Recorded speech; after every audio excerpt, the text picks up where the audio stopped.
សូមជម្រាបសួរបងប្អូនអ្នកគ្នាចាស្វាគមន៍សម្រាប់ឆ្នាំសិក្សាថ្មីអរគុណព្រះអង្គដែលយើងមានឱកាសបានជួបជុំគ្នាសាជាថ្មីចានៅថ្ងៃនេះផងដែរអ្នកគ្រូនឹងមាន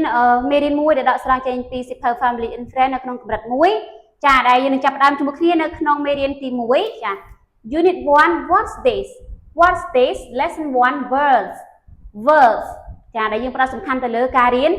ពាក្យចាដែលពាក្យរបស់យើងនៅថ្ងៃនេះគឺមាន4ពាក្យចាអញ្ចឹងកូនចង់ដឹងថាតើពាក្យទាំង4នេះយើងនឹងអានជាភាសាអង់គ្លេសបែបណា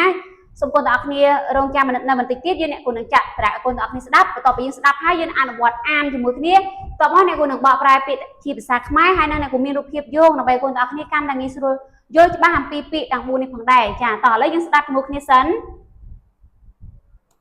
Listening 10 Listen and point Pen Eraser Pencil Book Pencil Book Pen Eraser Listen and repeat ចាស្ដាប់ហើយថាតាម Pen Eraser Pencil Book ចាចឹងបន្ទាប់ពីយើងស្ដាប់ហើយតោះយើងនឹងអានជាមួយអ្នកគុំម្ដងទៀតតោះ pen eraser pencil book តោះសូមអានឡើងវិញ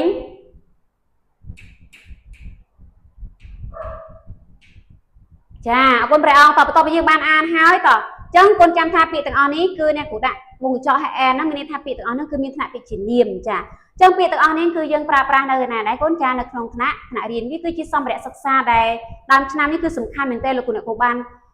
សាលាបានរៀបចំសម្ភារៈសិក្សាចែកជូនដល់កូនហើយសូមកូនទាំងអស់គ្នាបានយកសម្ភារៈដែលសាលាចែកឲ្យនឹងយកមកប្រើប្រាស់នៅក្នុងថ្នាក់រៀនរបស់យើងមានអីខ្លះកូនចា pen គឺមានន័យថាប៊ិចចាប៊ិចហើយមានទៀត eraser មានជ័រលុប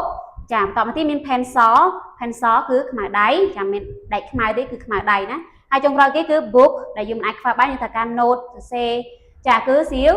ភៅអញ្ចឹងម្ដងទៀតណា pen គឺប៊ិចចាមើលរូបភាព eraser ចា noun មានថានាមជ័រលុបចាជ័រលុបដែលយើងប្រើសម្រាប់លុបខ្មៅដៃណា pencil នាមចាមានន័យថាខ្មៅដៃចាយើងមើលរូបភាពរបស់យើងទាំងអស់គ្នាគឺរូបភាពខ្មៅដៃចាពីចុងក្រោយ book ចានាមបកថាសៀវ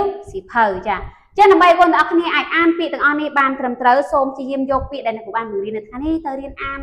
សារចុះសារឡើងចាទៅ practice ឲ្យបានច្រើនមានការអនុវត្តបានច្រើនជួយកូនចេះអានបានច្បាស់ហើយជួយកូនមានទំនុកចិត្តនៅក្នុងការអានពាក្យជាភាសាអង់គ្លេសផងដែរចា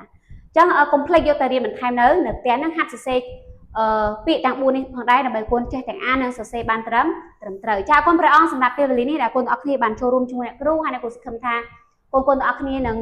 សប្បាយរីករាយនៅក្នុងការរៀនអ្វីដែលថ្មីជាមួយអ្នកគ្រូផងដែរចាអរគុណព្រះអង្គសូមព្រះប្រទានពរ